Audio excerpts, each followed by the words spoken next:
Hi, everybody. Hi, everyone. Thank you all so much for being here. We are incredibly excited to be hosting class. Oh, look at all these lovely faces. Hello, people. Hi. Yes. Oh, Brad, you in these backgrounds every time. Killing the game, man. Oh, yeah. Killing the absolute game. Yes. Oh my gosh. So thank you all so much for joining us for this CAB Lab. We're incredibly excited to be hosting these classes.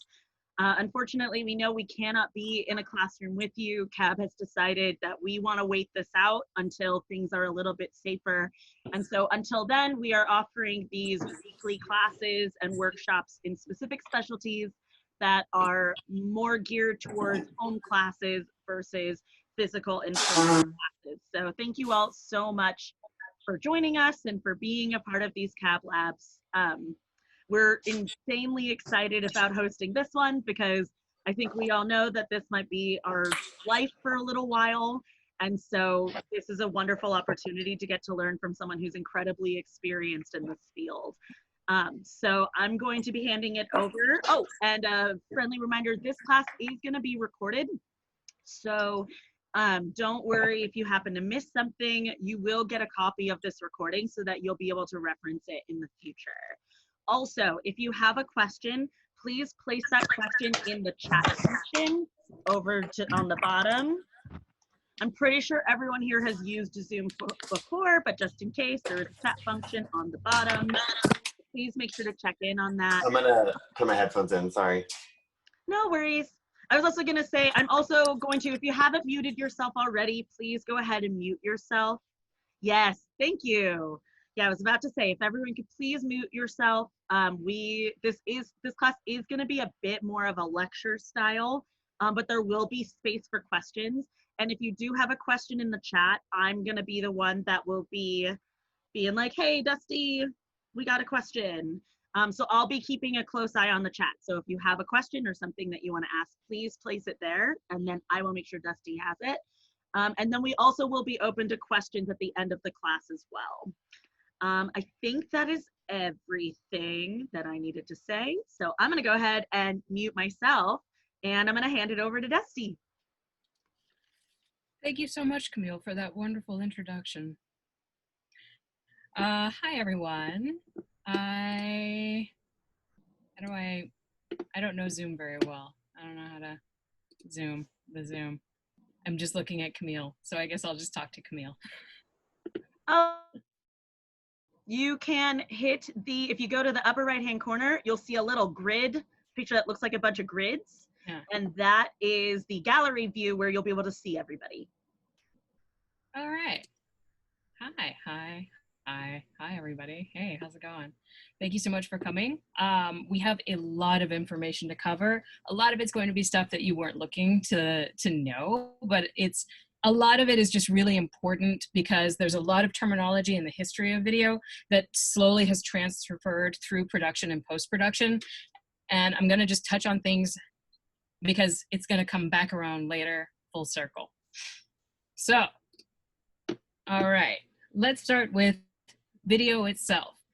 Everybody knows what film is. Everybody knows that video is digital, but video wasn't always just digital. It was analog when it first came about, and the idea of video was actually created in like the 1840s, and it was for audio recording and transmitting through facsimile. And then in 1951, video actually was created for television, and because it was so much information, they actually went with CRT, which was developed right after, and that's cathode ray tube, I believe. Yes, cathode ray tube, CRT, which is why television is actually called the tube, because it's actually a circle. I know. And then they put it in a box. So the reason I'm telling you this is because television was predominantly shot up until HD came out in 4:3. That's the aspect ratio, because that's what it came in the tube. Film, on the other hand, film has many different aspect ratios, and because that was the original thing, and as a medium, it's what a lot of filmmakers like to use predominantly, and the main aspect ratio for film is 16:9, and it's 16 millimeters. So a literal frame of film, let me get my little ruler out, is 16. Let me learn how to do math. There. That's how big film is. Tiny, tiny little strips of tape. It's covered in silver halide and cellulose. Celluloid. It is celluloid, and it is an emulsion of gelatin and silver halide, and it is incredibly sensitive to light. And so when you're filming something, the film itself can't be exposed to light, otherwise you ruin your film, right? But then when you put it in the camera in a dark room or a dark space, you then set your shutter speed or your aperture settings so that the speed of the shutter opens a specific amount of time per frame of your film to expose it to light, and that's how it captures an image, all right? It's very tactile, it's very physical. And traditional film is 26 frames per second. So we all know that the idea of motion being captured by film or video is a series of still images that are then played very quickly, and due to persistence of vision and your eye being able to hold on to an image for like a half beat after it's gone, it plays an illusion on you, and so it actually makes things look like they're moving when it's just a series of still images in a row. So that's important, because frames per second is a huge thing with your camera settings and your editing settings later when you're with your FPS, frames per second. All right, remember that one. So let's move forward. Film light, aperture, f-stop, ISO. So film cameras have an f-stop or an exposure level. Digital cameras have an ISO. It's basically the same thing, and it's how long the lens is open to expose to an image. So when you see those pictures of like traffic and the lights, and like all the traffic lights are just streaks and it's really pretty, it's because the shutter was left open longer, capturing all of that light. When it's just a quick click, that means you get that single shot and everything's holding still in the moment and it just looks like traffic. So shutter speed is important when you have a camera that can do that. I know a lot of people are, hey guy, sorry, someone just popped up on my screen. So a lot of people are using your phones for shooting, and your phone just has automatic settings. This is good, this is bad. It depends on what you want to do. However, I do want to just stress how amazingly immediate video has become for people and today. It's insane the amount of information that your phone or just a simple digital camera can actually capture and immediately give to you. When I first started college in 1999, I took a Film 1 class, and you literally had to order your film, wait for it to arrive. You had to load it into your camera, and then you had to, load it in your camera in a dark room. Otherwise you expose your film and you ruined it. You had to have a light meter. You had to have all of this light. You had to expose your camera, like filmed at the right setting so that everything came in perfectly. You then had to make sure and remove it from your camera in a dark space. You then had to ship it off for 2 weeks to get it developed, wait for it to come back, and then find out that you shot it all wrong and all you have is a black strip of film. Video, you could just shoot, play it back in your camera, and see if you got it or not. It was insane. So no one in college was really doing film unless you really wanted that tactile aesthetic, the film pops and the grain and everything. But here's the thing, there's nothing you can't do with video, or that you can do with film that you can't make that look in video. So again, immediacy, right?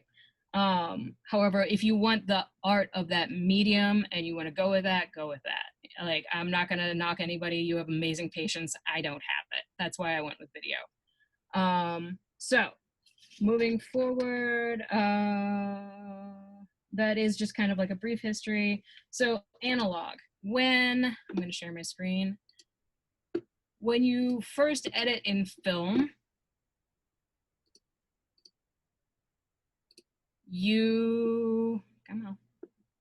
come on, why are you doing this? There we go. You shoot your film, you edit it, and you edit on a Steenbeck flatbed. And that was this guy. Many a nights in a Steenbeck editing room in college, but we didn't have the fancy 2 screens. We had the single screen. So when working in film, you have a literal strip of film and you use a splicer to cut it.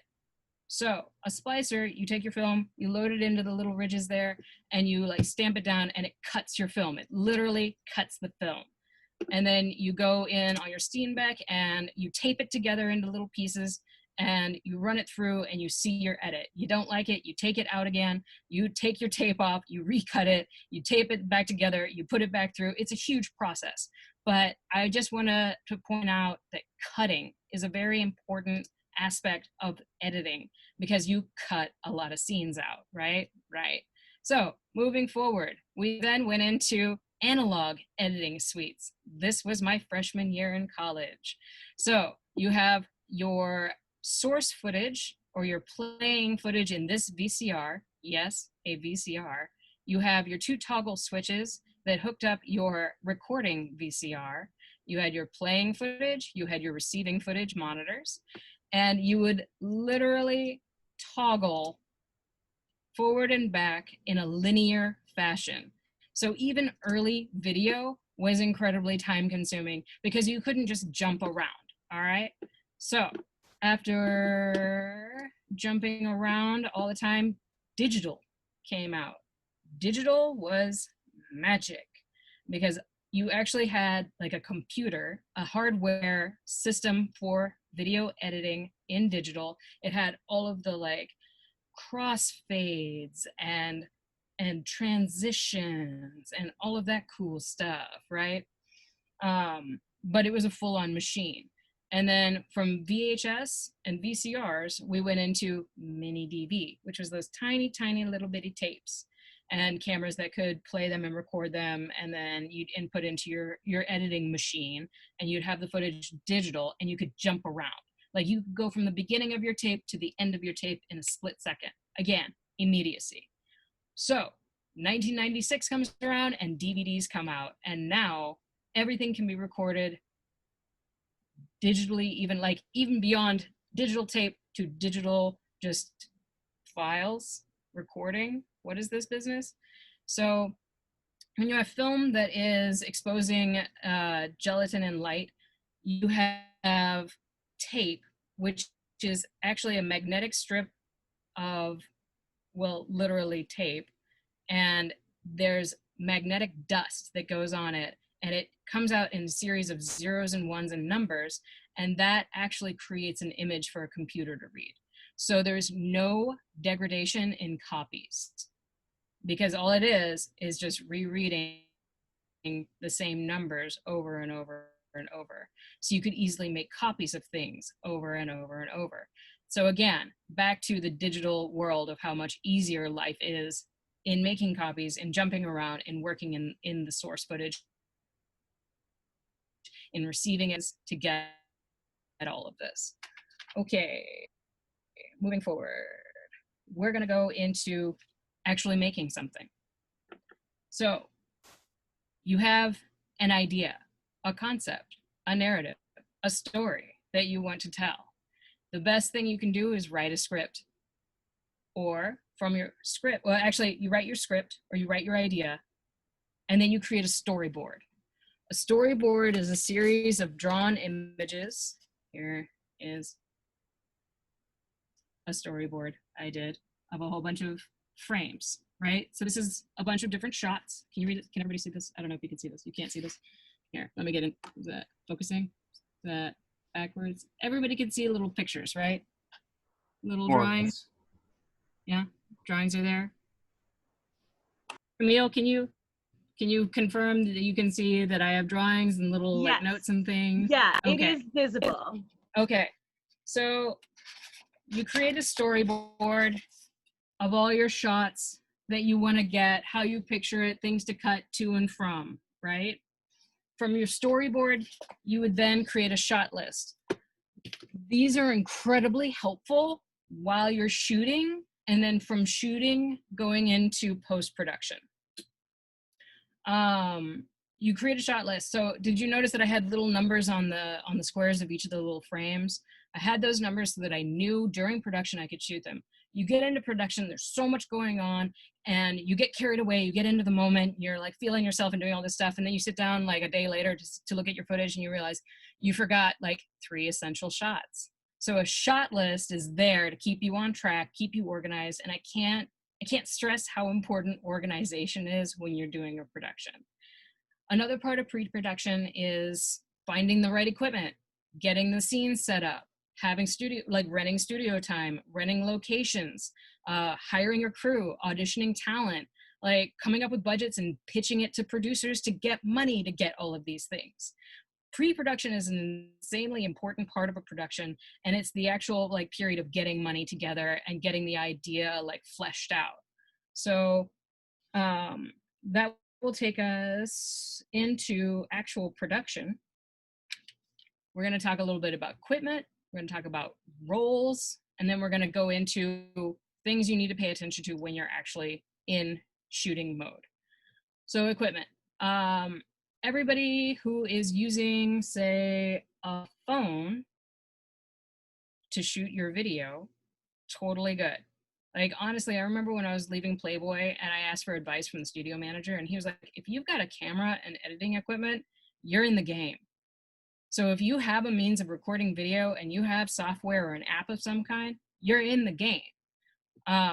Nobody's looking for quality. We're all at home. You know, you don't have to spend money on lighting and set design and having like a huge camera and like fancy tripod. You don't need it. It's nice. Toys are nice. And they make it like, oh my God, this looks so good. But you can still work in the medium with what you got right around you. You don't have a tripod? Put your phone on a stand. Put it on your dresser. Put it on things. Tape it to the wall. Like, use the lights that you have around you. Do you have a lamp? Do you have 2 like bedside lamps? Put them next to you. It all works. It will all do the job.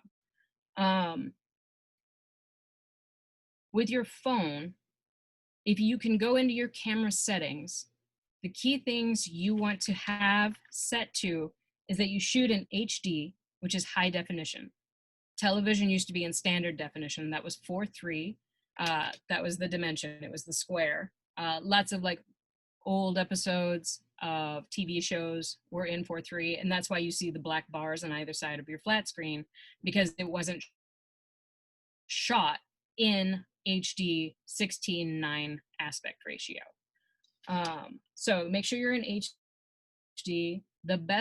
The industry standard, and you're going to hear me say that a lot, industry standard pixel dimensions for shooting in HD are 1920 by 1080. That's 1920 across, 1080 up. That's the actual pixels. But again, the ratio is still 16 by 9.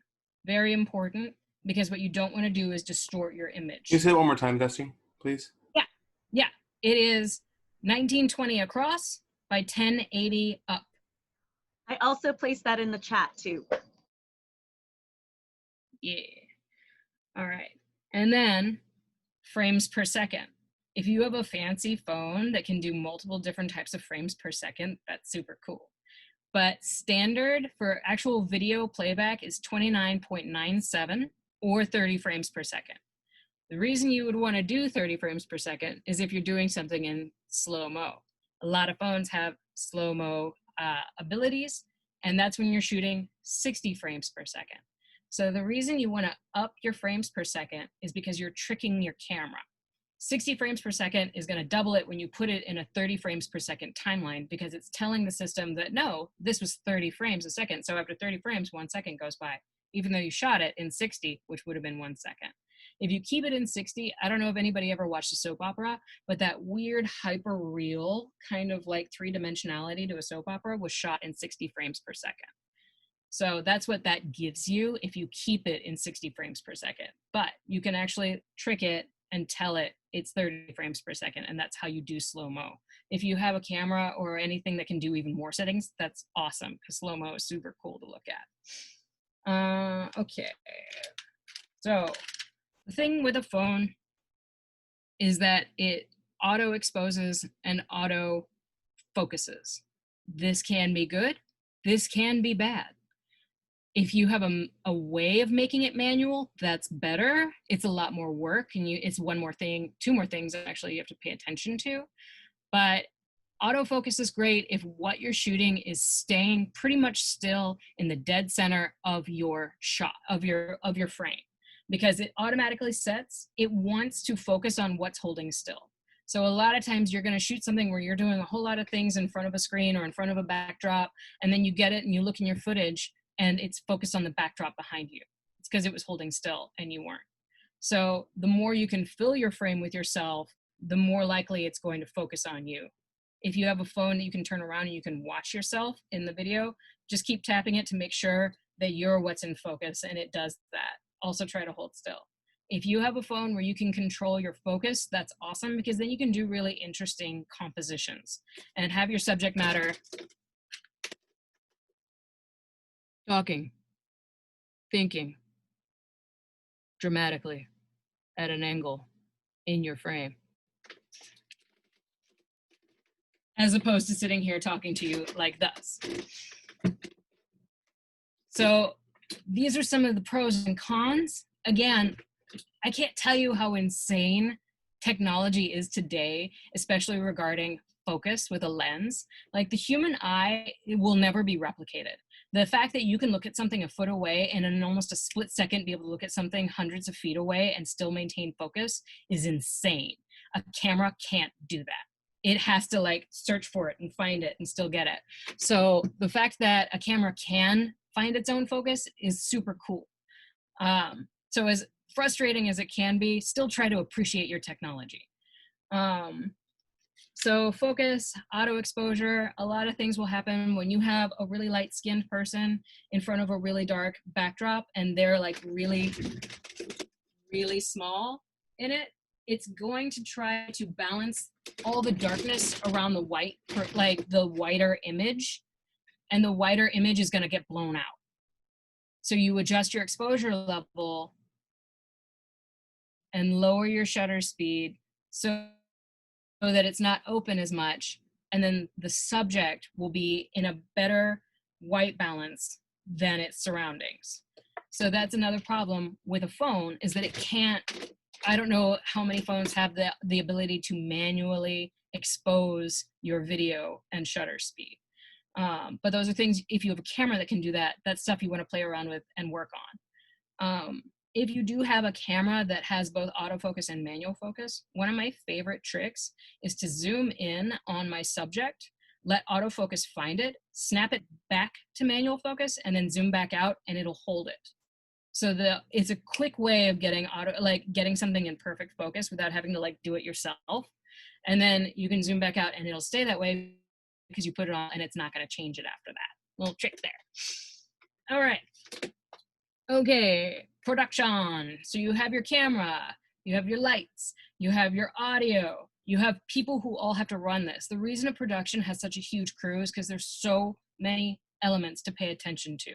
Like, not only do you have your cinematographer who's paying attention to how things look in the frame, you have your director who's sitting there telling everyone how to be in the frame, and also holding on to the encompassing overall vibe of a production, the feel, and they also have to relay what the producers, the people who paid the money, to actually, like, what they want out of the film. You have production assistants who are running around, like, throwing glitter from out of frame onto the subject for this, like, really magical shot.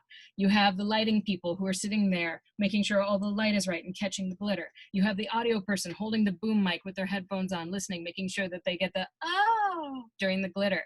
And it all has to sound perfectly. It all has to look perfectly because so much money is going into this. You have an art director who's making sure that the background looks really good and there's nothing really weird. You have hair and makeup who's sitting there making sure that the hair and makeup looks good in the shot and there's no like weird, crazy strays. You have the costumer who's standing there making sure that like the clothes don't look wrinkled. Like, again, I can't reiterate how many people are there not in the shot during a shot. And they're all having to pay attention to these things because there's so much going on. All right, we're gonna talk a little bit about more stuff. So the clacker. Everybody has seen like a production in the production moment when like in the movie, they're shooting a movie. And you see the guy come up and go like, something, something, something happening in this show, take 3, click. So the clack is actually because audio and video or film were recorded separately. And later in post-production, they would be put together. And the best way of doing that was to have something happen audibly and visually at the same time. A clacker. And then they learned, oh, we can put color balance on this for the editor later. So that's why there are a bunch of different, like, somebody said something. I don't know what's being said. Somebody said something. Camille, tell me what's being said. I was gonna say, so Sheffield is wondering if you could talk a little bit about who is on crew after the director. Sheffield had lost video. There will be a recording of this video, Sheffield, so you'll be able to kind of watch it again if that's okay. Are you okay with that, Sheffield? You can audibly respond. Okay, yeah, she said okay. All right, you can keep going. Cool. So the clacker would have a color bar on it. What's white, what's black, what's pink, what's green, what's blue. So the editor can then do color correction. Color correction is a huge part of post-production for a lot of big things. We're not gonna worry about that just yet. Also the different takes. So when you get footage, it just comes in. Imagine 6 months of people shooting and you just get this pile of footage or all of these different files. None of it is marked. It's all just numerical, just hoopla. So the clacker, while you're watching it, tells you what take, what scene, what you're looking at before you have to go through and actually watch it. It helps. So that's why when you're doing multiple takes of your own stuff, to be like, okay, take 3, okay, take 2, all right, stop, you know, like give yourself visual and audible moments between your different takes so that you can keep track easier later. A lot of things have to happen in pre-production and production that will help you in post-production. Okay. We're gonna talk about lighting, everybody. Lighting will make or break a production. When it comes to lighting for film, it really doesn't matter. You just need as much fucking light as you can get. Sorry, I swear a lot. I hope that doesn't offend anybody. That's just me. You need a ton of light. So video, it actually reads 2 different kinds of light. It reads daylight and tungsten light. So real light and artificial light, cold light and warm light. And I'm going to show you why. Because one is cooler, one is oranger. You can use either, but this is what happens when you use both.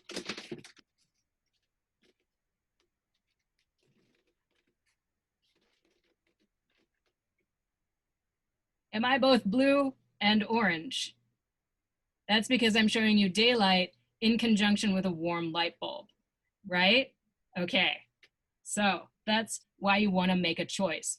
Unless you're being really creative and this is all you got, at least you know you're making that choice, and knowing is half the battle.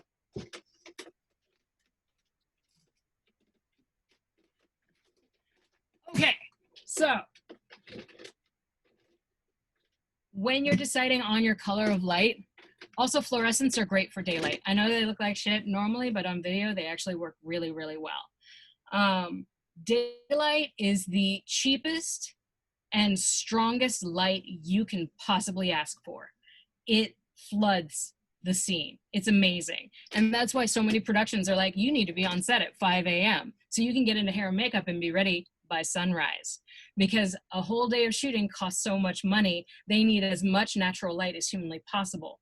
Now, the thing with natural light is that you don't know what the weather's gonna be like. So when you're doing an indoor shoot, I remember I interned for a commercial production company, and we did a location shoot of a commercial for a commercial production company. I realized I just said that. And we used someone's house. They rented someone's house. It was a 2-day shoot. And because shooting can sometimes shoots go 24 hours. Like, it's nuts how long people will be on a set. They couldn't afford to have the change in the daylight from the outside windows. So they actually blacked out the outside windows from outside and put in their own giant daylights. So it was the same constant continuous light for like 10 to 12 hours, right? So use daylight if you can, if you think your shoot will only need it for so long. If you only have indoor light, then use your indoor light, shoot at night, shoot whatever time, black out your curtains. Try to make a decision between the two. Try to time your shooting appropriately for the sake of lighting. Next up, we're going to talk about ring lights, because everybody loves a good ring light. So something a lot of people don't seem to know is that a ring light was actually invented to go around the lens of your camera. So when I see stuff like this, it works. It does a good job. But why is the phone down here? I don't understand. This design does not make sense to me. But again, it's a good light and it works. So when you see these things, they're pretty decent. However, I am going to show you a little something. This little guy that goes on your phone. All right.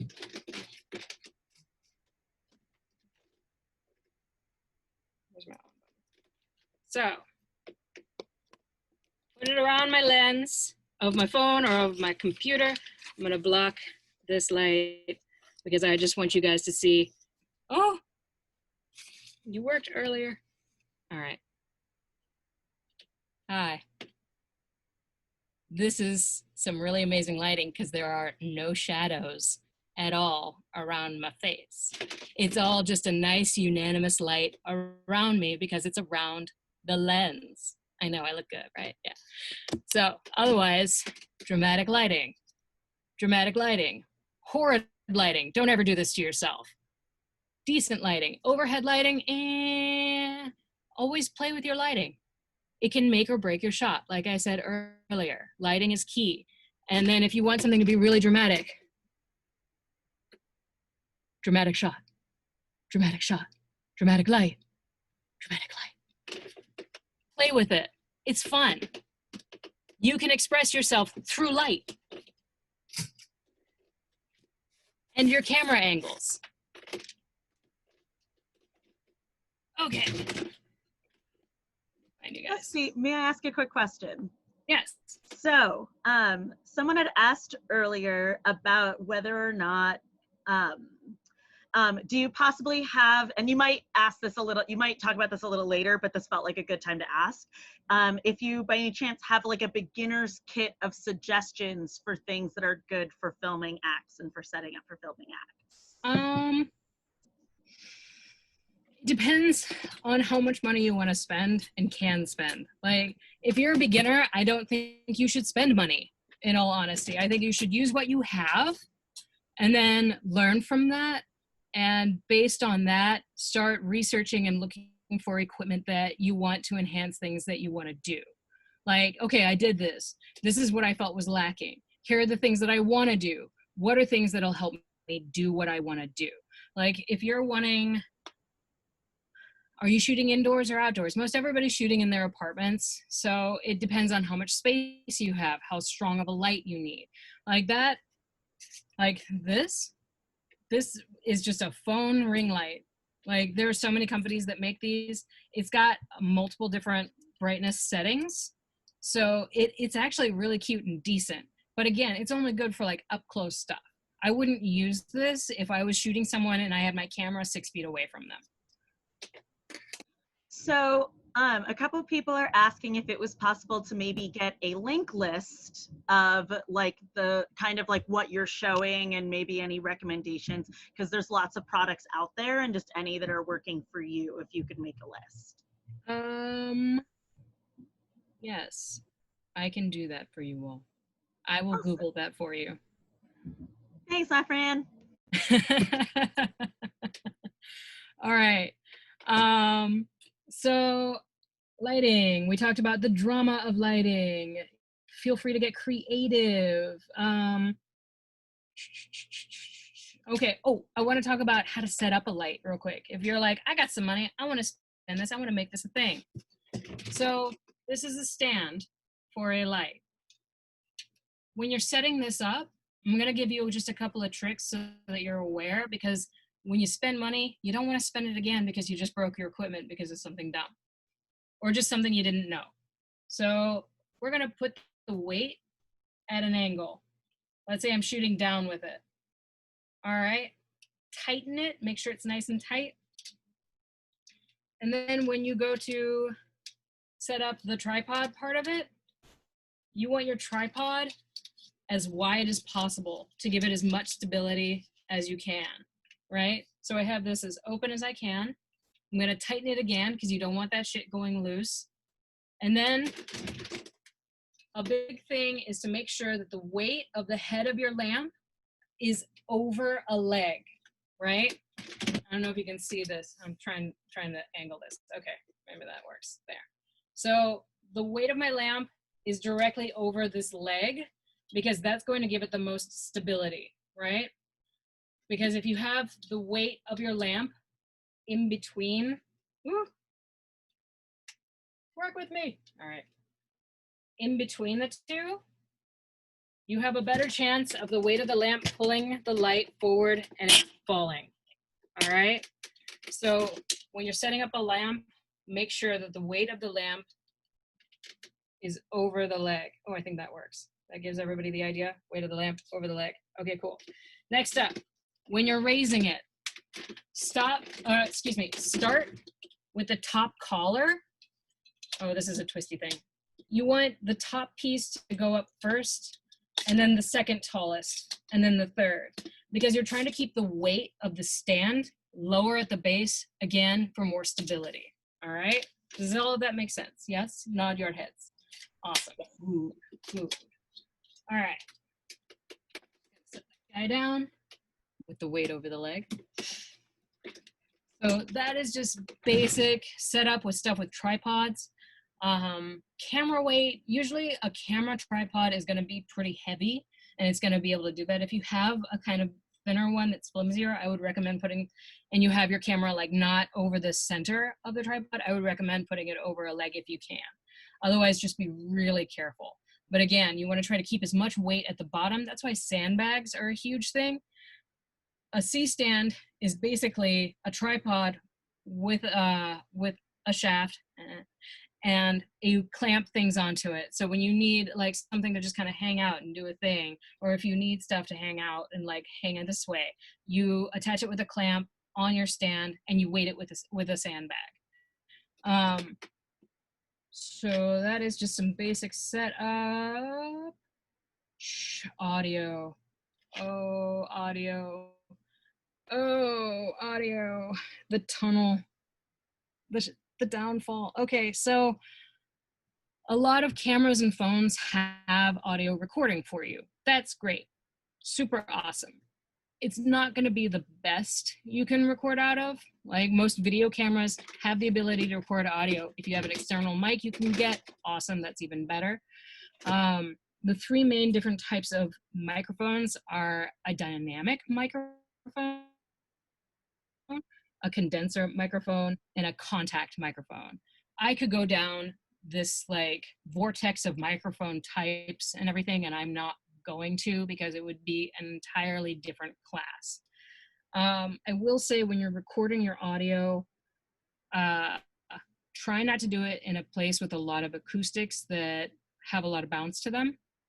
If you're recording just a voiceover, which is when you lay just audio over what your image is happening in your edit, the best place to record audio is literally in your closet. It's a tiny space filled with fabric that will absorb any kind of vibration. And you can just go in with your phone, have your phone about 6 inches away from your mouth, and record it facing your costumes.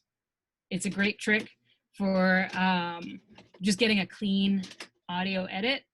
If you are recording audio that you're talking, like if I were recording this, the best thing you could do is have a boom mic and a boom mic operator. We don't have that option, but that's really when you see the dude with the pole and the microphone at the end and the microphone's just like hanging out. Sometimes in a really bad movie, you see the boom mic dip into the frame. That's a bad boom mic operator. But that is traditionally done with a shotgun mic. Those are the really long ones, and it's directional. So when you point it at the source of your audio, it records it best and it blocks out the things around it. There are also lavalier mics, which are the tiny, tiny ones that you pin on yourself with a little receiver that like the wire goes down the back of the costume. And lavalier mics are also really great. Again, I don't expect any of you to buy this stuff. I don't own it. So just use your in-camera audio. Here are some tips for when you're using your in-camera audio in your home. Turn off your AC. Turn off any fans. Try not to creak the wood of your floor if you have creaky Chicago apartment wood floors or anything like that. Try to have your camera closer to you. And if you're in a really tight spot, unplug your refrigerator. Just remember to plug it back in when you're done recording audio. All of these things create B sound, and your camera's gonna try to pick them up. So if you want the cleanest source of audio recording you can get, if you can turn off anything that's making any kind of sound around you, it's gonna help, I promise. So that is audio. One quick last question for audio before you move on. Yeah. Do they wrap fuzzy stuff on boom mics, and why? So, okay, the fuzzy stuff is actually an air filter or a pop suppressor. So audio is, the ability to record audio is through air pressure and sound waves. Audio is really fascinating, and the ability to record it is really super cool, because I could literally, as I'm talking, the radio or the waves, the audio waves of what I'm saying are being recorded in the oils of my finger across this book. We don't have the technology, but someday if someone did, they would be able to read that audio that I recorded in my book because of the oils in my finger being able to capture the audio waves that happened. So, sorry, what was the original question? I got lost. No worries. It's about the fuzzy stuff on boom mics and why. Fuzzy stuff. Right. Okay. So air pressure. When you see a microphone with the little screen in front of it, when people are like in the studio recording with their headphones and everything, that's a pop filter. All right. Because you go into a microphone, it's going to pick up the air pressure. So the fuzzy stuff, like when you see a reporter doing this and this and this and this with the fuzzy stuff on their microphone, it's to stop all of the from talking. So that it helps when you have an up-close source of audio coming from probably a human that you're trying to record. The fuzzy stuff is good for filtering the air pressure. Anything else? Everybody good? Everybody good? All right. Cool. All right. So cinematography, setting up your camera. So when you have one camera, that's what you're working with. It is your main camera. It is your A cam. It is your B cam. It is your C cam. If you're working a production, you're going to have multiple cameras, because why sit there and do multiple takes of the same thing when you could have 3 cameras on one thing and get it 3 times in one, right? So A cam is the main camera. It's what everyone's talking into. If right now this Zoom chat, my computer is my A cam. This is what I'm using as my breaking of the fourth wall. This is what I'm addressing. This is my audience that I'm talking to. A B cam is really there to get details.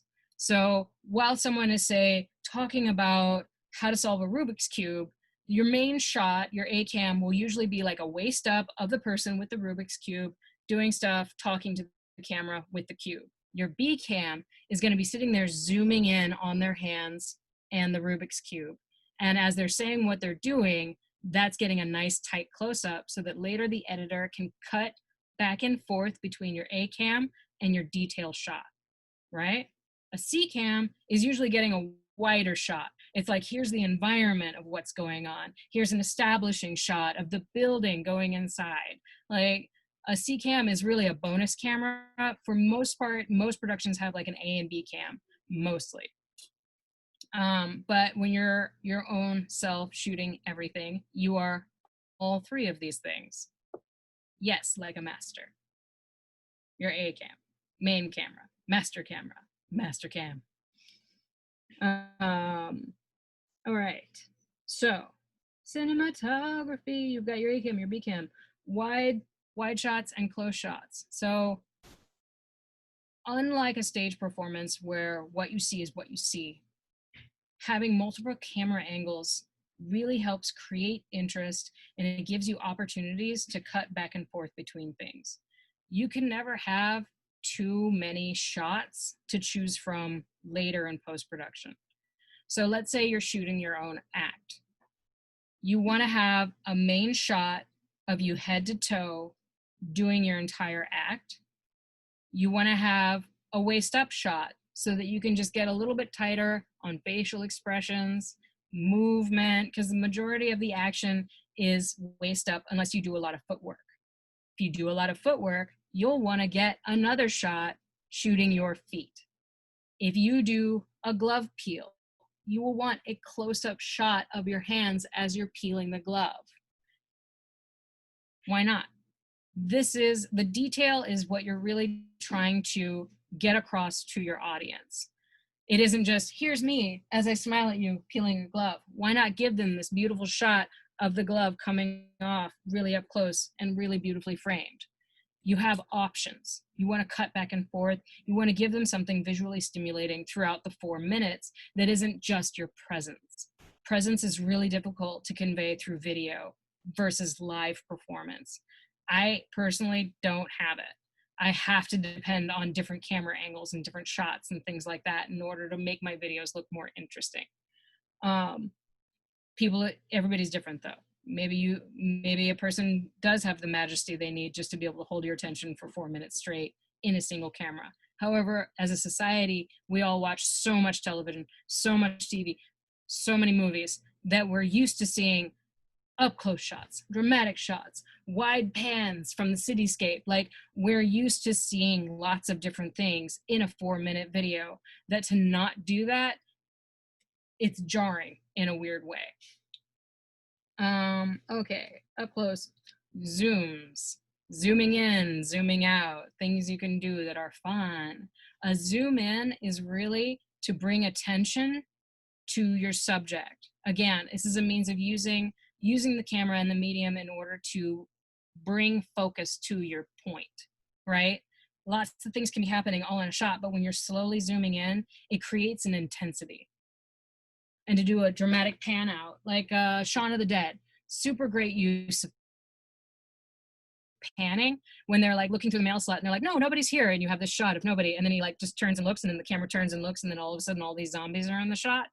That's a really great use of panning with the camera and playing with what's in and out of your frame. So don't forget that what's going on in your frame can have a lot to do with what's going on outside of your frame, and that you can play with pulling things into your frame, because this is the world that people will see. They're not going to see what's going on outside of here. Play with that. Be aware of that. Okay. Dolly. People see the dolly grip in a lot of credits. The dolly is actually a track and a dolly cart that goes on the track, that then the camera and tripod go on the dolly cart and it slides through.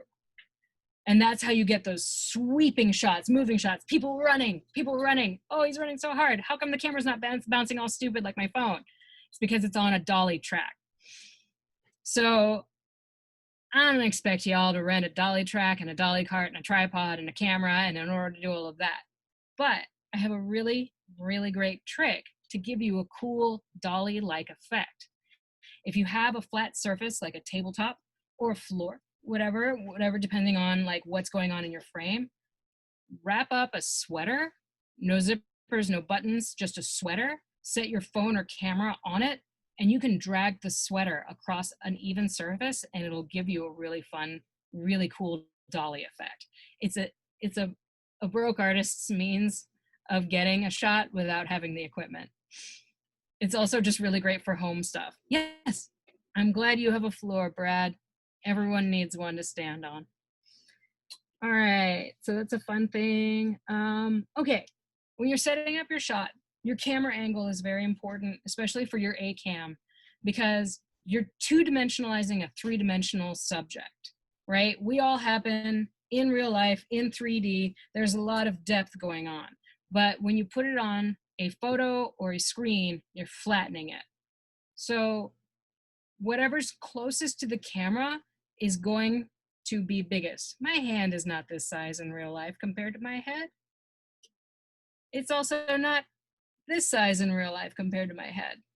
So when you set up your camera angle of a full body, you don't want to be closest to your head because then your body's going to get smaller as it goes down. You don't want to be lower, closer to your feet, because then your body's going to get smaller as it gets to your head. One of the things I learned at Playboy was to put it at about chest height. For burlesque performers, this is great because it makes the chest look biggest without making your head look too small. Chest height is a great level to be at. But if you want to go extreme, if you want to create drama, change up your camera angles. When you want something really simple and basic and straightforward, chest height.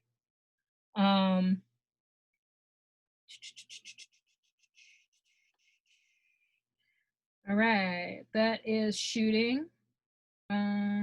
Oh, if you have a camera that can zoom in or zoom out and you're trying to get a full body shot, having your camera a little bit further away and then zooming in will help create less of an extreme difference in the size of the subject in front of your camera. So let's say here's the camera, here's the subject. If I'm here and the whole thing is in my shot, this is weird, this is weird, this is big. But if I have my camera further away, then the distance between here, here, and here is not as dramatic. So if you're further away and you zoom in from further away, you can get your whole thing in your shot without it being distorted so much. But you don't want to do it too much because you lose resolution. So it's really finding that sweet spot that works for your specific equipment. Okay. Focus. If you have the ability to focus, focus on the face of your subject or whatever is what you are focusing on in your shot. I'm not going to go into lenses. Lenses are just like microphones. There's an entire tunnel we could fall down talking about lenses. And most people, again, are shooting on the front. So the lens you got is the lens you got. But they do have little tiny lenses you can add on your phone for really cool up close things if you feel like. I'll put it on the list. All right, so that's talking about cinematography, camera angles, stuff like that, basic setups. We talked about audio, we talked about lighting. We're all good, everybody's good, everybody's feeling all right. All right, cool, cool. All right, we're gonna move into video editing. Actually, where are we on time? We're doing okay, okay. Does anybody need anything? Does anybody need a break? Is everybody ready for me to move through? Give me a thumbs up if you wanna keep moving forward. All right, great. We do have a question. Oh, yeah. Hot Tawdry is wondering, how do you get a full body in a small space? That is very difficult in all our tiny apartments.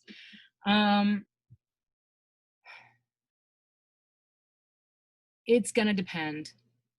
You know, sometimes, you know, I shoot a lot of stuff for Dahlia in her studio, and we open the door to her studio, we take everything off the door, and the camera's actually in the hallway shooting into the studio, and I just make sure that the frame of the door is not in my shot. So if you're in a smaller space, try to create as much distance between your subject and your camera. You might have to shoot diagonally, like put your camera in the far corner of the room and put yourself in its opposing corner. But sometimes, like if you don't have a space where you can do that, then you just don't try to shoot that shot. You know, shoot from like mid thigh up and do that. Shoot your feet later and cut those parts into your edit. If you can't do it, you can't do it. But if you can open up a room and put your camera in one room and yourself in another and have, you know, no door frame in between, that could work. Oh, okay, I got it. Okay, great, she got it. Great, all right, moving forward. Video editing. Okay. Okay, I'm going to share my screen. And we're going to go into my editing software. I use Premiere Pro because I am a professional video editor. I don't expect everyone to run out and get Premiere Pro because it is like the end all be all of editing equipment. Before Final Cut Pro came out with Final Cut 10 and it doomed itself as far as professionalism in the industry, Premiere Pro has become the main software that editors use. Final Cut Pro used to be, and then in 2010 they released their Final Cut 10 version, and they tried to make it as much like iMovie as possible because they really wanted to try to appeal to the masses, because so many people were getting into shooting and editing their own video because phone cameras became a thing, because it became so much more accessible. However, they shot themselves in the foot as far as professional work goes, because the entire industry was like, what is this shit? So everyone hung on to their older versions of Final Cut and used them. And then when Premiere came out by Adobe, everyone flocked to it. So I'm going to show you stuff in Premiere. I don't expect you to have this. Use what you have, use what's accessible. If what you're using isn't giving you what you want, and you have the means, then go ahead and move forward and start looking into other software that works for you. I'm going to show you a lot of stuff in Premiere because a lot of the terminology and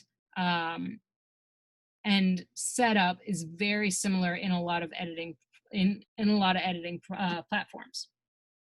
So you have your project window. You have your canvas window, you have your timeline or your sequence, and then you have your viewer window. So first you put stuff into your project. First you create a project.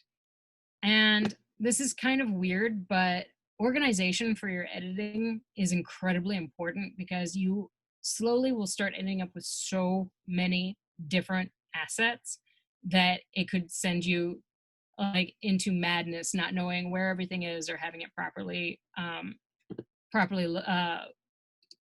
labeled. So for instance, this Glitter Guild show, July 30th on Zoom, get a ticket. I spent my entire July editing this project.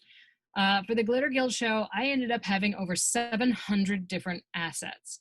That is all the raw footage of all of these performers, some of it shot by their partners, some of it shot by themselves, but here I have all of this, and they didn't even send me all their raw footage. Some of them did.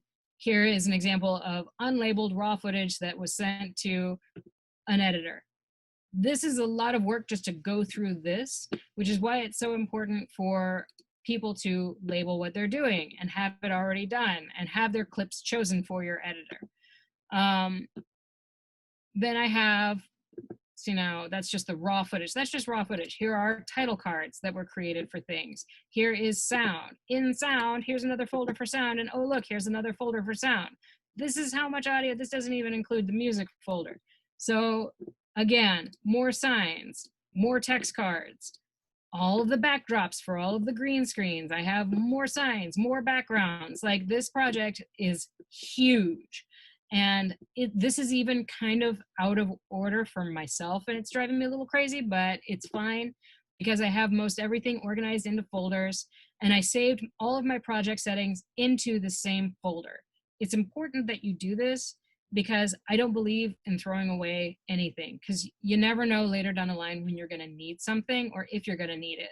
So you put all of your assets that the software makes in that same folder, because eventually you're going to take up too much room on your computer and you're going to have to swap it all over to an external drive and store it. When you do that, you need all of these guys because they're essential parts of your actual project, especially autosave. Autosave will save you so many times when what you're building is so much that your software is like, I can't take it, and it crashes, and you didn't save what you did. Autosave every half hour saves your project for you. It will save you in the end.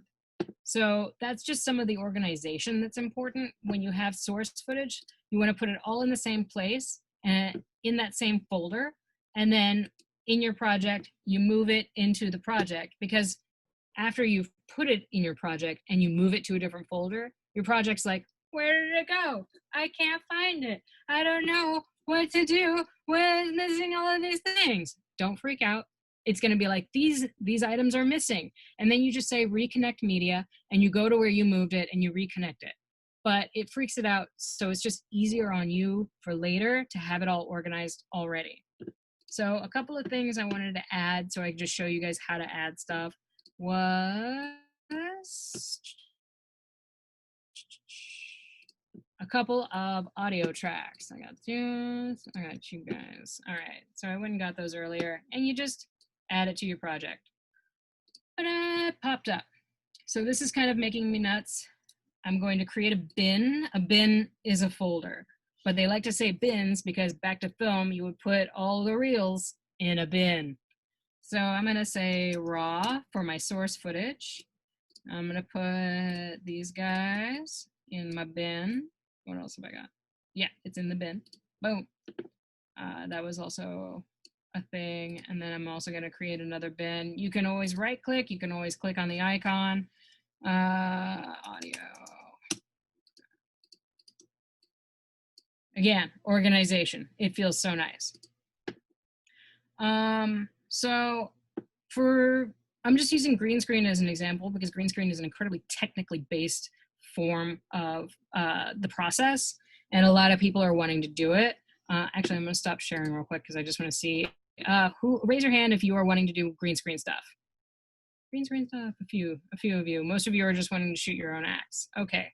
All right. Well, I won't spend too much time on this, but it's just good to know in general later down the line when you want to do it. So for the green screen, there are some ways of doing this that are good and bad. So double click, footage pops up in your canvas. This is actually a pretty nicely done green screen. All it is a piece of green fabric that I bought in 2011. That's right. I've held on to this for that damn long. What you really want to do is to not have wrinkles. Like this upper area is actually really well done. This bottom area, not so much, because I needed to be able to go in and out of my house because I had it set up in front of the door. Again, tight spaces, use what you got. You can duct tape it to a wall. Be careful duct taping, you might peel your paint off. You can duct tape it to a curtain rod. That'll work really well. And then you can tape it to more poles or the wall itself in order to try to get rid of wrinkles. The reason you want to get rid of wrinkles is because the wrinkles create too many different shades. Like a really wrinkly one isn't so great because in human life, a single color, when a digital photo is taken of it and you go into that digital photo, it's actually made up of several colors. Like this green is so many different shades of green in this photo that you want it to be as close to one shade of green as possible for a computer's ability to read it. And then a bad torn. So here we go. This actually works. All you want is your subject to be surrounded by green. And you can crop out this stuff, or you can garbage mat over this stuff. I'll explain to you what doing those things are. Here, however, are some moments. Where's that hand? Where's that hand? I'm scrubbing right now. That's taking the playhead and moving it around. Again, immediacy. Where is it? Where is it? Okay, wait, there it was. There, where my hand goes out of the green screen, you really can't use this because there's nothing behind the hand for me to take the green away from. So when you're shooting green screen, stay within the boundaries of the green. Otherwise, you're gonna ruin your own footage. So here, I am flying as Superman. You create in and out points. There I am. So we're gonna have me fly in a bit.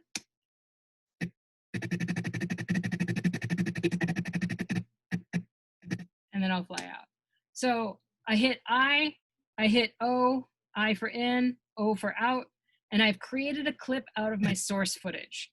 I then drag the clip down to my sequence. Give it a minute.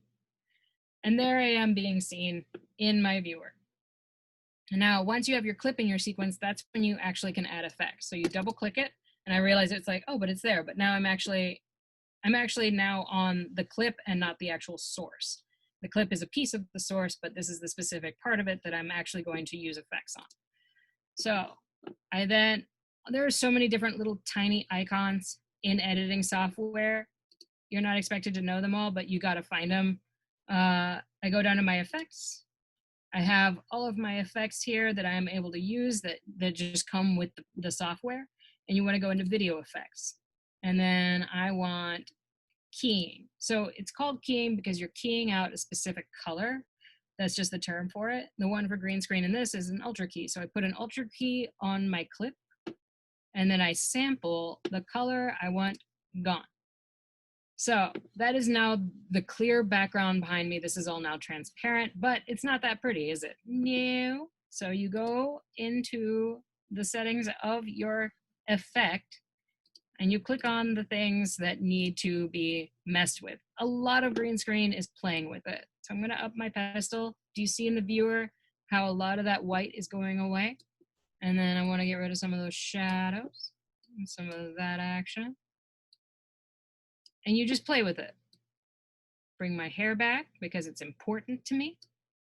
All right, now I have nothing in this black behind me, but I have all of my floor and stuff around.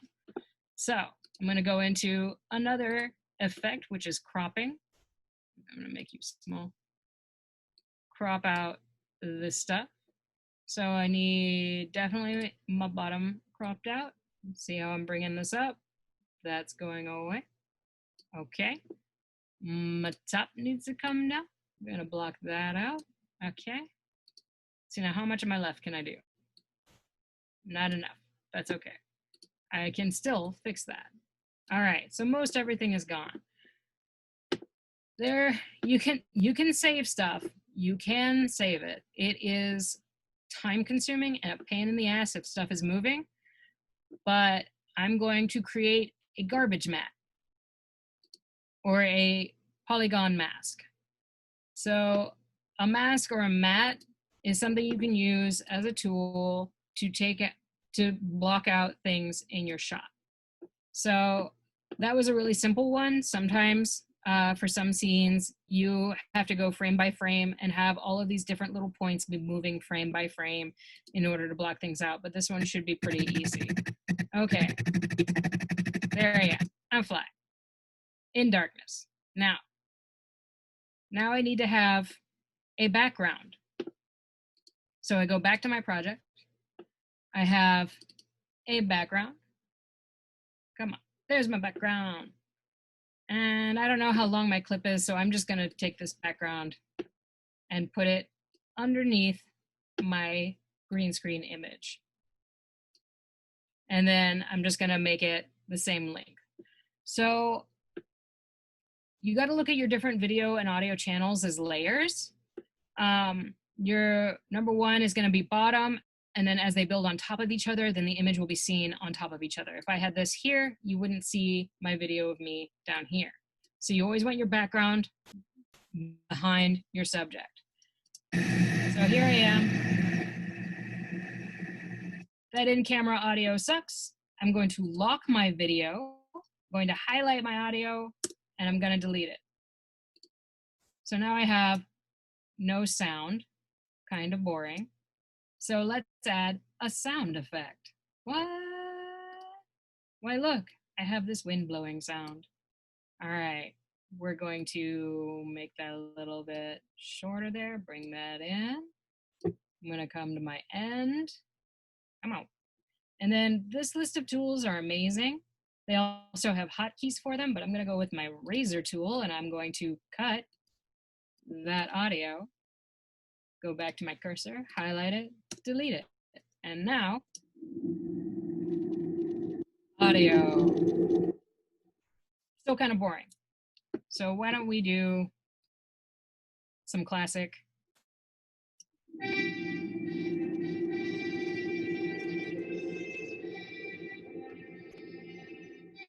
That's boring. And overdone. Let's do this.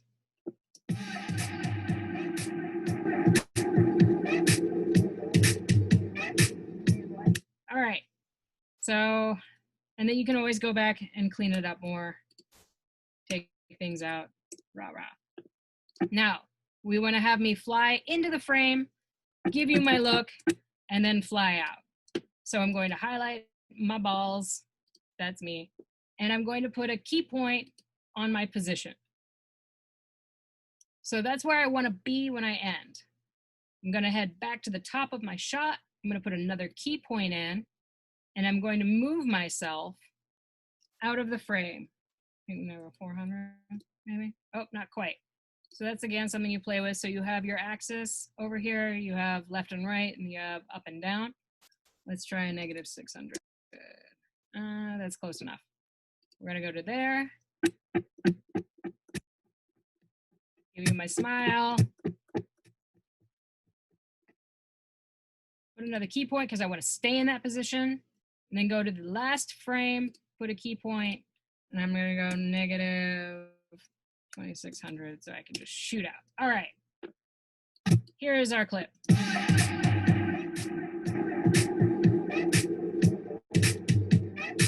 Oh, I went the wrong way. How did I go the wrong way? Oh, I went negative. That's why. Mistakes are made, people. Mistakes are made. This is live teaching. Okay, this is better. Here we go. Try that again. My mistake.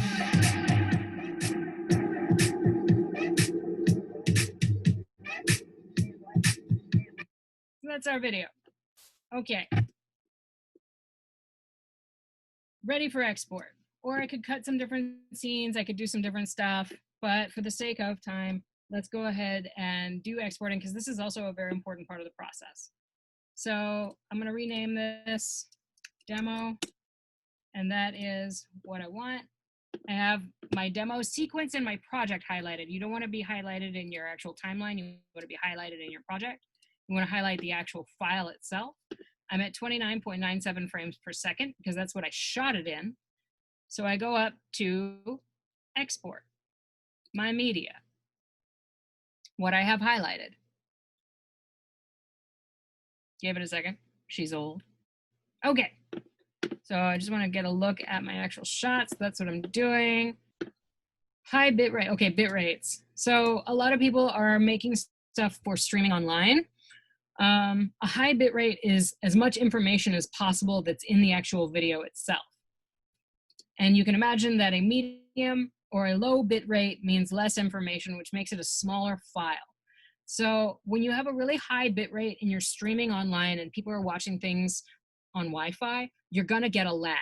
You're going to have your video going and the audio going, and they're not going to be syncopated. So usually when you stream for web, if you have an option in your software that says export for web, go for it. I'm going to go with a medium bit rate because that just kind of brings it down in size, and it's going to make it something that I can actually see okay without losing any kind of resolution. So then you go into your settings. I am at 1920 by 1080. I'm at 29.97 frames per second. And my field order is progressive. So field order is super important because it's the difference between interlaced video and progressive video. Interlacing is when you divide up an image by a series of strips and they alternate. So you have your odd strips and your even strips, and they stagger them. And it's a means of tricking the eye, again, back to persistence of vision, tricking your eye in order to think that it's seeing a single image when it's seeing a motion in a way, or it thinks it's seeing motion when really it's seeing a still image. When people are like, please send it to us in 1080p, the P is for progressive. So you always want your video, everything shot progressive. It's much cleaner. And when you're watching, like my example is when you're watching porn and it's for streaming and you see like a slap on a booty, and the hand slap as it's in motion looks weirdly like strips, like some of it's over here. So, oh, wait, you're not seeing what I'm doing because I am not sharing. I'm still, okay. Some of it's over here and some of it's going over here, and it does this weird thing. That's interlacing. That's the eye. So when something's in 1080i, that's interlaced. So, oh yeah, Sunny, you're with me. All right. So always try to have everything in progressive just because it looks better. And then your render settings. These are all a lot of things that you're probably not going to go too deep into. But if you have a pixel size option, always have your pixels as squares. And then I always use my maximum render quality. It takes longer, but it means that my export is going to be very nicely done. And then you just export, and then your job is done. So one of the things with recording audio, if your camera has different kilohertz abilities for recording audio, a 44 is really great. 48 is even better. That's more information basically that was recorded, and that's why like when you create an MP3 file, you want it to be like 128 bit rate or something like that, because the more information, the cleaner the file, the better it sounds at louder volumes. Ooh, volume. Okay, so let's talk a little bit about volume. We're gonna cancel this real quick because I need to take a look at my volume levels. So over here I have my levels. When I listen to my audio, see how I hit the red? That's actually not a good thing for video. So industry standard for video is to peak at -6. So I'm gonna go in, I'm gonna make my audio. Now my wind is louder than my audio or louder than my song, and I just want that more in the background, so I'm gonna make that like a -15. And that's again something, levels are something you play with, but you don't want anything louder than -6 because industry standard, and you don't want things to peak. There we go, right there in the yellow. If all you have are the colors, if all you have are the colors, and you're recording your audio, you want to peak just beneath the red. If you're hitting the red, you're hitting it too hard and you're going to have distortion problems. So with recording levels, make sure that you peak right at the top of the yellow. That's the sweet spot. Okay. I don't know what's being said. Someone said something. I can't read the whole thing. I'm sorry, everybody. Okay. So that's peaking. All right. So, sorry, I'm gonna go back to lighting your green screen. A green screen requires so much light because the more shades you have, the more hues you have, the more trouble it is to key out a single color. An actual professional, like the ones they use in movies, the green screens for movies are actually LED screens of light themselves, because the LED screen lights itself. It's all evenly and perfectly done, and you don't have to waste your time lighting it. You can just light your subjects. So when I shoot green screen, I have a light for my left, I have a light for my right, and they're both going on the screen the most. I have one kind of above me that lights me and the screen, and then I have a light for myself. So you really need to light a green screen as much as possible without blowing yourself out and without creating too many shadows. So really pay attention to shadow and balance and things like that. I'm going to go back and show a couple of examples of things done wrong. Here we go. So here we go. you see all these edges here? That's not good. Well, it's more work for your editor, so try to really not have anything on the outside edges of your frame. And then another problem was this light right here. Do you see all of the brightness it's casting? If you have this problem, your light is too close to your screen and you need to kind of get it away a bit. The wrinkles aren't so bad, but they're still I would have stretched that out more. So just try to have a flat, balanced screen that's lit as evenly as possible, and make sure you yourself are lit well as well. So that is green screening. For shooting your own acts, I highly recommend, again, going back to a shot list instead of a script, because it's an act. You're actually wanting to have choreography.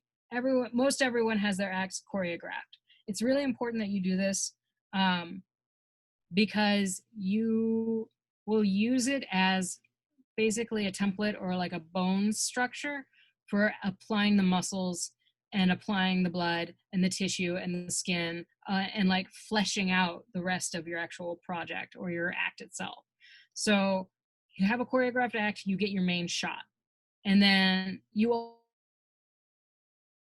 also want to be playing your music in your shot, because later in editing, you're going to go in and probably remove the audio because the sound of your feet moving around or the sounds that are happening around you are being captured while you're playing your song. And you're going to want to lay the actual audio track over your audio. But having that audio track there helps you line up the audio waves so that you can then match them down here. And you can make that a lot bigger. And let's say like this was the audio of my thing with the same song, you would want to match up the beginning and ends and things like that. And then you can either mute your own track or you can just take it away.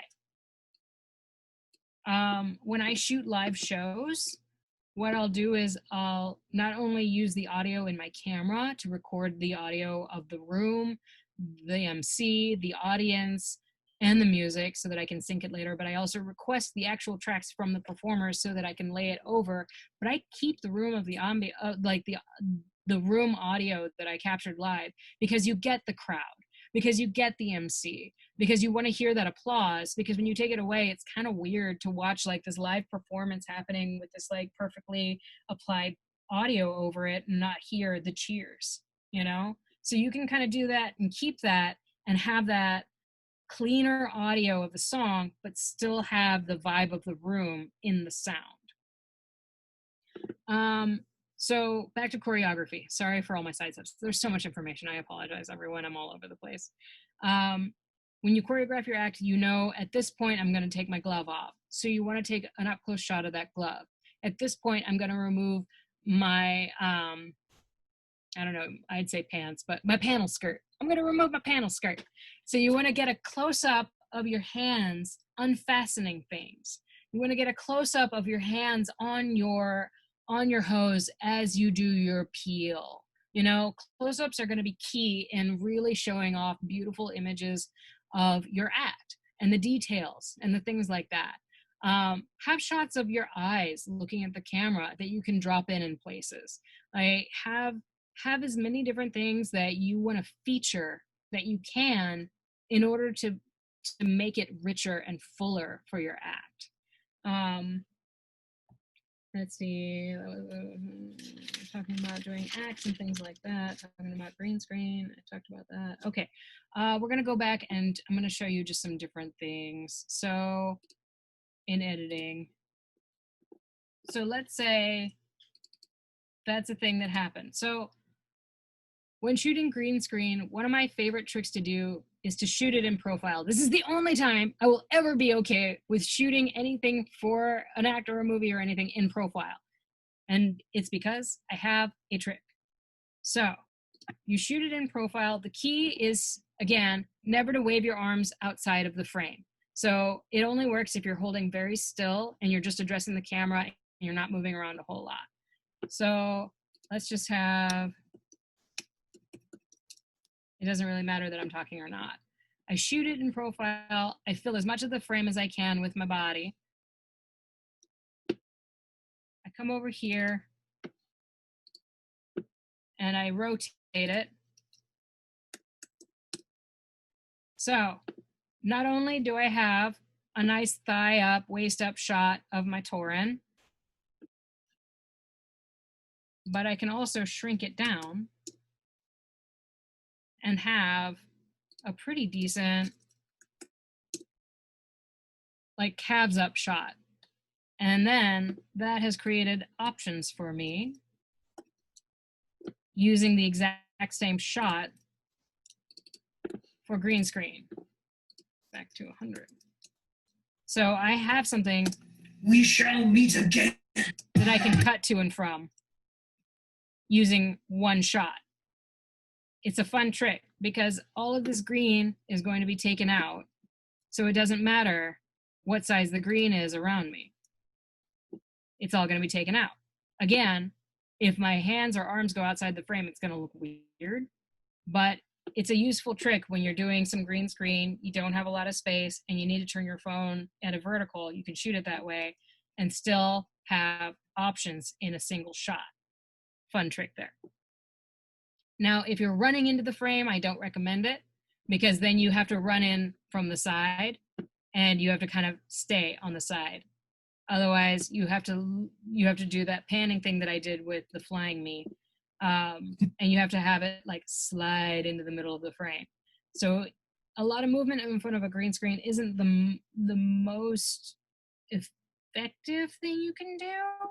You can do it, but it messes with that auto exposure. It messes with that auto focus.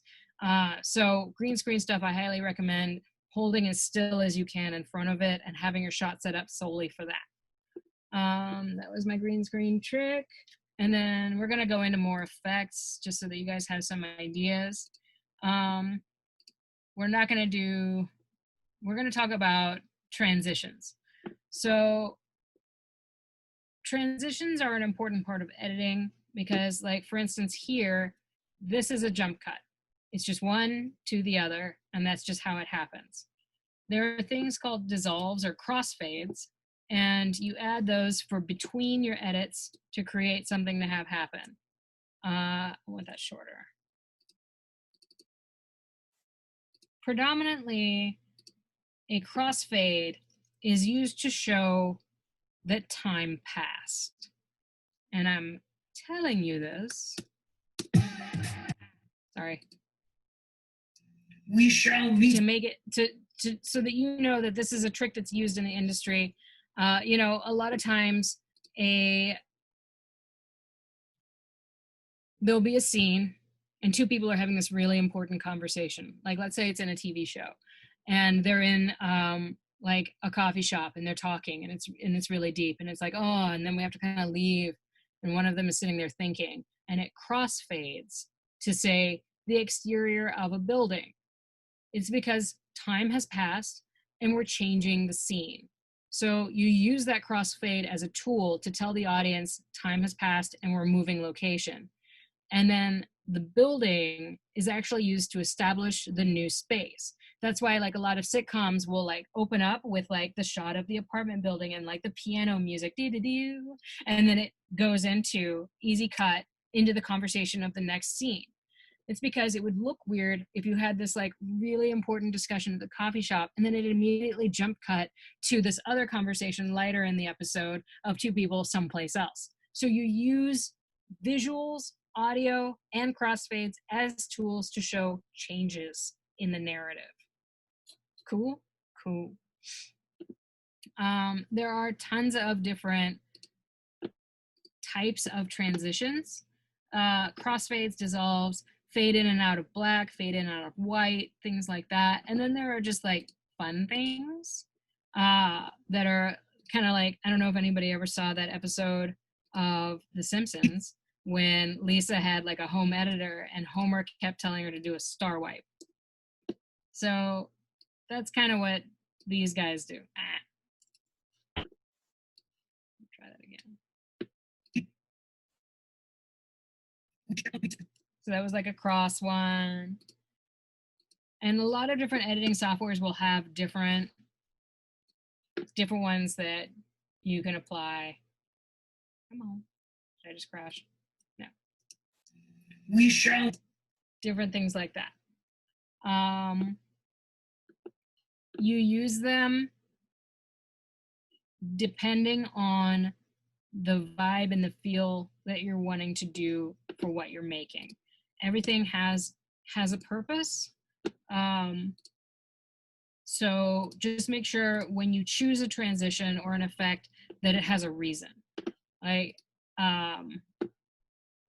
just to like crossfade into crossfade into crossfade. It's like, well, you can do that if you're trying to create like a montage, or if you're doing some sort of lots of time has elapsed. Like, it's really funny. I don't know if anybody watches RuPaul's Drag Race, but like season 1, Chanel was a character who talked a lot, like a lot. And there would be scenes where she would just talk about herself, and they used crossfades. She could have just talked about herself for like a minute, and they could have used crossfades at like every like couple of seconds and made it look like she talked forever. So there are tricks you can use when you're editing. There is a how-to on like 13 basic editing transitions. I will include it in the list for everybody to watch. That's really great. That just kind of gives you a basic idea of different editing tools that you can use for transitioning different things. Encodes. Okay, so a lot of people are like, please send this as an MOV or an MP4. So that's an encode. If we didn't have an encode, is a compressed version of your video.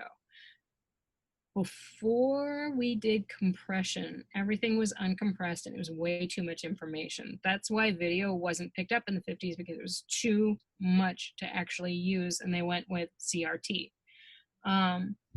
Uncompressed video footage is what we used to work in, and then we would literally get the footage, uncompress it, put it into the editing software, edit it, and then export it as a high-res version, and then we would encode it into a compressed version that was good for streaming.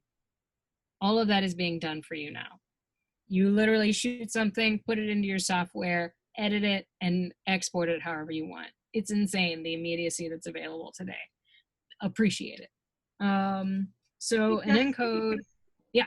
Oh, so sorry. I just wanted to mention, just so you know the time, we are at 1:33. We are happy to continue going, but we just wanted to let everyone know.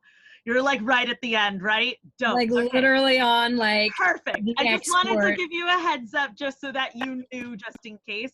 And we do, and if anyone does have questions, please put them in the chat, and then we'll be able to start talking about questions as well. Yeah. But yeah, so an encode is a compressed version of your video, and that usually it's going to be much better for streaming online. It's funny, Wi-Fi is amazing, but it's the reason why so many things have a lag when you're watching something through a Zoom chat. Like when you see a Zoom show, the lag is because you're watching it through Wi-Fi, or it's being transmitted from a computer that's on Wi-Fi. So it's funny that Ethernet cables are coming back, and people are cabling like a lot of their TVs and their computers and things like that, because then you won't have as bad of a lag, if at all. But having encodes are amazing, because then the video files have much likelier chance of being shown in syncopation with the audio in the video. So MP4s are great. H.264s are really great. I think that's another version of an MP4, and MOVs are usually bigger files, but you can play them down. So I highly recommend MP4s, H.264s, MOVs for your compressed video encodes for your final product that you deliver to your producer. And that is basically the end of the process. Thank you all for joining me. I hope this was informative and helpful. If anyone has any tips or anything they wanted to know that I didn't address, I'm available for the remainder of this meeting to answer any questions that anyone has. And thank you so much for coming. I really appreciate it. Thank you so much, Dusty. We have a couple of questions. Phaedra, if you'd like to unmute, go ahead and you can unmute and ask your question directly. Okay, great. So my question was if there were any recommendations you had for transitions or dissolves for within your act, like if you're going from a full body shot to like something more detailed, or none at all, or mixing it up, or anyway, anything in particular that you recommend? So the thing with using transitions is that you need extra time ahead of your clip.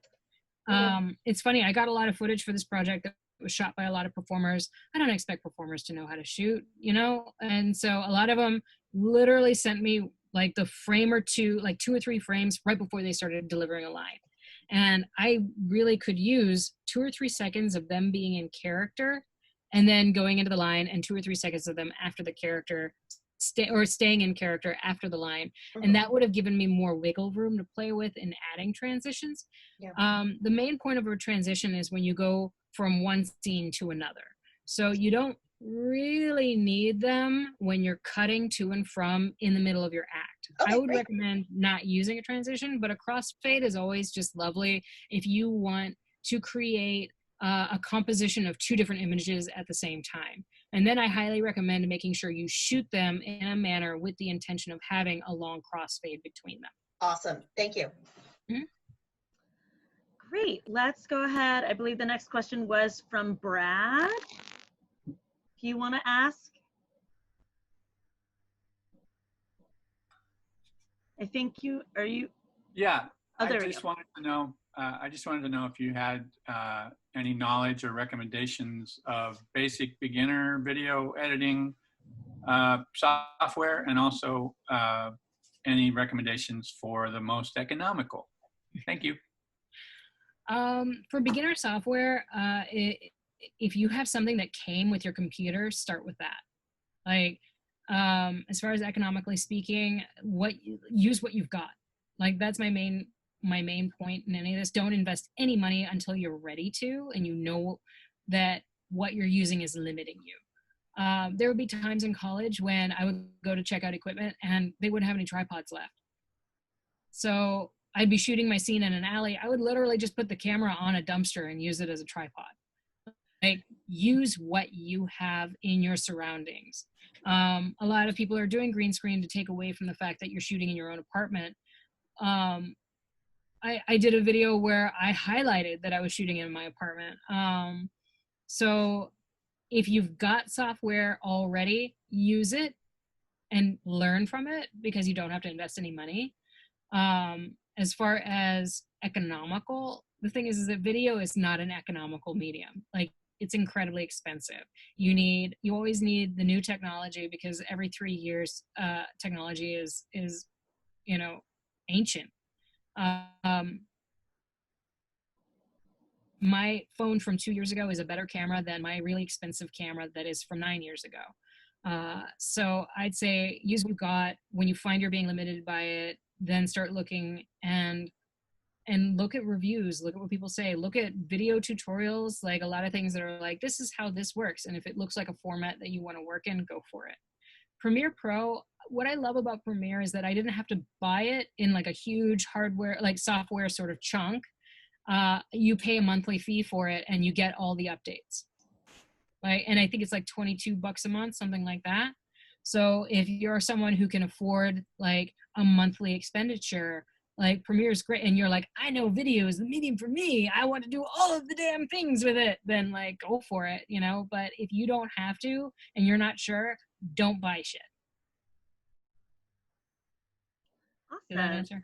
Did I answer it okay? All right, the next question was from Ramona. Ramona, do you want to ask your question? Sure. First of all, thank you so much. This is all super helpful. Do you have any tips for stabilizing handheld shots on a phone or a digital camera? Okay, so stabilizing a shot is very difficult when it's handheld. It's funny because in like the profession, the item they use for doing handheld is called a Steadicam. And a Steadicam is actually this contraption that you attach your camera to and you hold on to it, and it's weighted. It's got this weird arm to it that comes down and around and has a huge weight, and it actually makes you kind of have to like hold the camera still, and it does this whole thing where it balances on an axis point, and it does this like real cool kind of like thing with it, but it stops all the jitteriness. So as far as handheld goes, you know, don't invest in a Steadicam. I do remember a girl I used to work with who was like, yeah, I made my own homemade Steadicam by tying a brick to my phone. Like she literally used a string, tied it to the phone, and had a brick tied to it because the weight helped her hold her hand still. I'm not saying to do that because it's not going to work for everybody. And also, if you're holding it for a really long time, it gets really fucking heavy. So things that I usually like to do is I'll lean against a wall and I'll prop my elbow up against a wall or something stable. And that really helps a lot. If you can prop your hand to it or just prop your phone to it and use the wall and one hand to hold it, that will help a lot. And if not, having like a broom and setting it on the broom and using and like taking the head off the broom, using it as a pole, sticking it on top and using the broom to hold it still can be helpful. And then you want to space your two legs out and use your two legs and the broom basically as a tripod. And that can kind of help you kind of trick it and hold it more still cheaply. Awesome. All right, next question is from Jessica. Jessica, do you want to hop on and ask your question? Hi, can you hear me? Yep. Okay. So I was wondering if it's possible to green screen around objects. For myself, I play the piano in my acts, and I'm wondering if it's possible to create something that around like the legs of an object like this that I couldn't lift and put something green underneath, or would that screw it up by having wrinkles and seams or something like that? What do you think? So, okay, a green screen. Green screens are really best for like a single individual standing in front of the screen. The more you have in your shot for a green screen, the more light you're gonna need, the more of everything you're gonna need. And so try to green screen around your piano would take a lot for it to be the most successful. I'm not gonna say it's not possible. I would say surround it with as much green as humanly possible. Okay. And try to light it as best you can. Be careful with light, like things to avoid in a green screen shot is wearing anything green, because then you're going to key yourself out. Having rhinestones or any kind of reflective material is not the best idea because it reflects the green. I was given footage of someone tending bar in front of a green screen, and the green reflected off the varnish of the bar. So the bar was keyed out of the shot, and I couldn't use it. So, you know, I like what you do in front of it. You got to make sure everything is opposing to green as possible. The reason green or blue is used because those colors aren't really seen in the human skin tone. Like reds, pinks, oranges, yellows, all of those, browns, all of that is in human skin, which is why green is the main color. You can actually key out any color you want. But reflective things make it really difficult, like glassware, clear things. There were shots where they had like glassware in front of a green screen, and it was like, why do you hate me? So it's difficult to use your stage costumes for green screen. I don't recommend it because you don't want them, like the rhinestones, to reflect the green in your shot, because then you're gonna have little holes seeing through yourself. With the piano, I think, did you trick out your piano, or is it like just standard? I do have a use of rhinestone keyboard, but I was thinking specifically with this not tricked out wooden piano. Yeah. But it is a little bit not varnishy, but maybe reflective. So that's helpful to know. So pay attention when you're lighting it, for sure, and take a look at it in your shot. You know, take some test shots, look at it in your computer, and like see like how it looks, because like things will look so great in a viewer, and then you get it into your computer and you're like, oh, all of my footage has the green screen in focus and I'm out of focus. Awesome, you know. And also with green screen, don't cut the top of your head off. That's another thing. Sorry. Just make sure that you are enveloped in the screen. If this is happening in your shot, then guess what? I now have a flat top in the shot of a green screen. because you're trying to give your editor as many options to use the footage however they can and manipulate it. Sorry, Thank you. more information. So much information. There's always so much. So Sheffield is asking, oh wait, Sheffield, do you want to ask your question? Yeah, I have a comment and a question. Yeah, Jessica, if your piano is in a room that's mostly that kind of off-white, and I want to run this by Dusty too, actually, can you key out the background color that's already there? Would that be easier than green, maybe? It depends on your skin tone.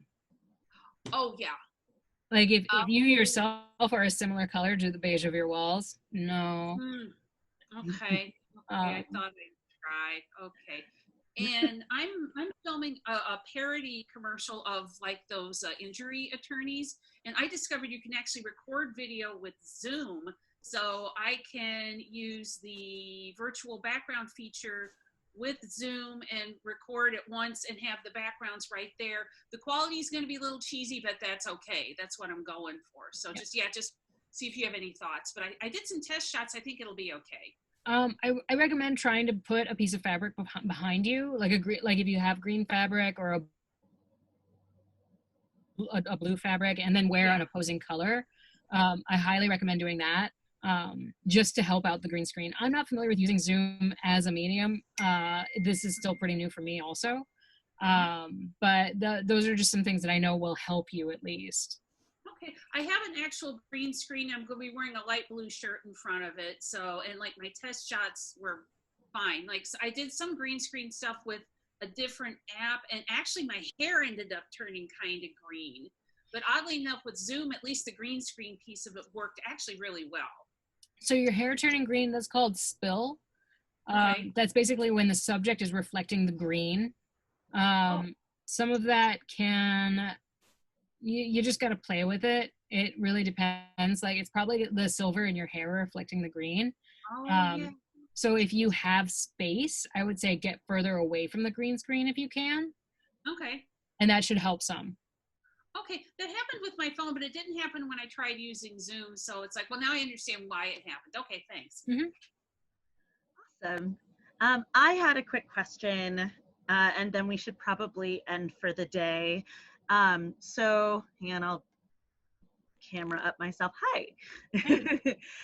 So I was wondering about like lighting with different skin tones, because I feel like sometimes finding, like, what do you recommend as far as thinking about like warm light versus cool light, and any tips you have for dealing with lighting different skin tones?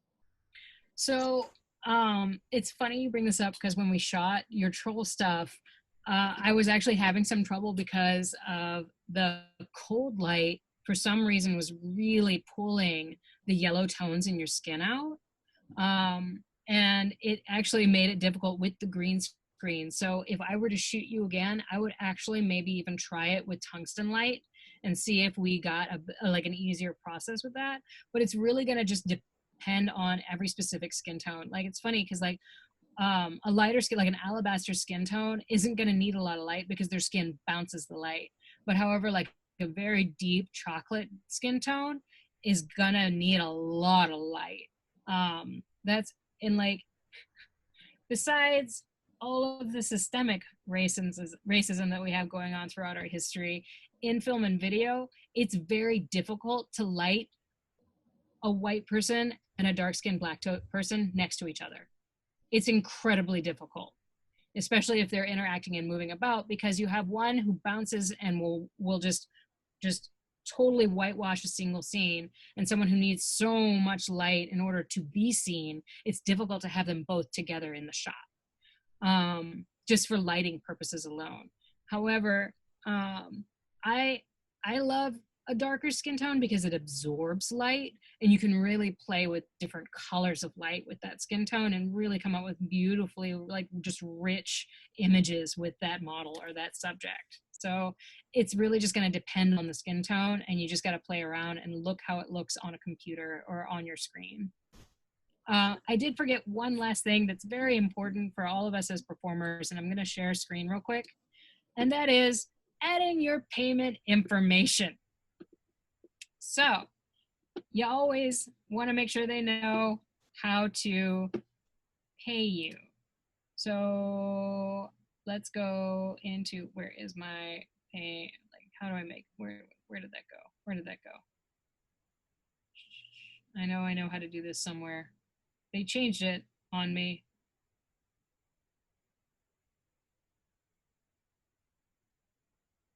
Why do they hate me?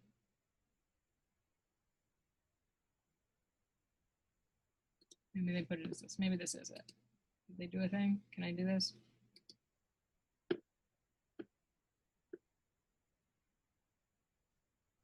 What's happening? Sorry, they just gave me a new version of this. Ah, yay!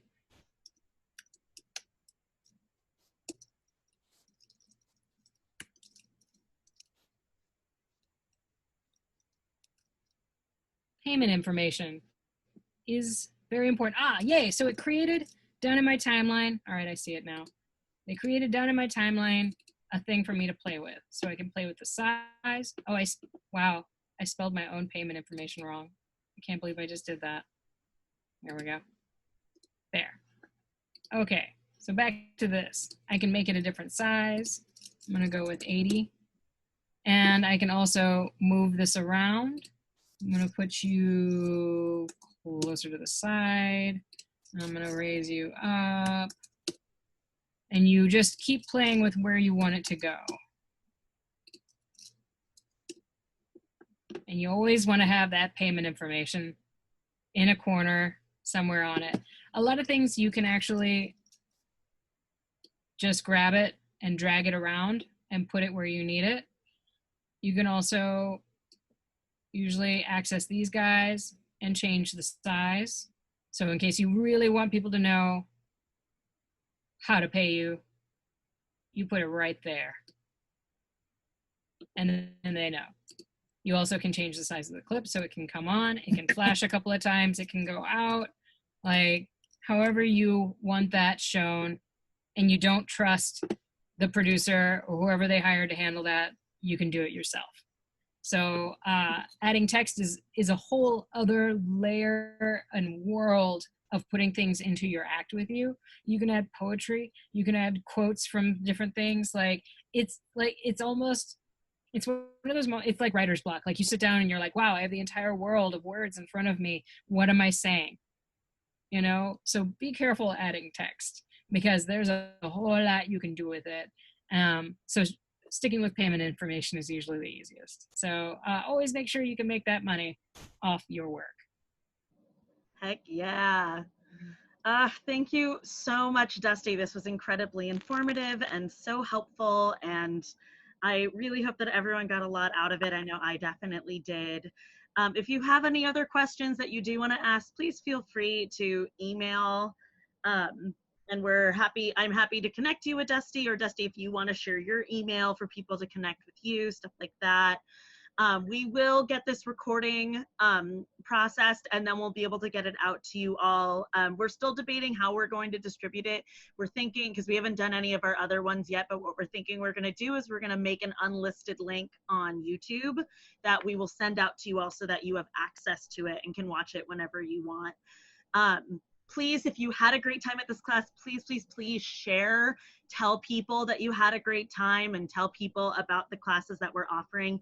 The wonderful thing about this is the fact that we can do these things pretty much anywhere all over the world. So we want more people to hear about the classes that we're offering, and hopefully people can come and take classes with us in the future. Next week, we will be having a tassel twirling class with Lily, which is going to be super duper fun. It was kind of a companion class to my pasty making class that we did last week. And we have classes coming up with Dahlia, which is going to be all about lighting, which I think is going to be a really, really amazing class. I can't recommend that one enough. So please check out our Facebook, our Instagram, and check out the website. We're going to be adding new class listings. I think it'll be the end of this week or early next week when we will be posting all the new classes that we're going to have. Oh yes, and we're doing makeup with Noah. Thank you so much, Heather and Lace. for reminding me. We are doing a makeup class with Noah, which is going to be amazing. So please make sure to check out all this stuff. And thanks again. Bye, everybody. Thank you, everyone. You're amazing. Yes. Go make beautiful videos.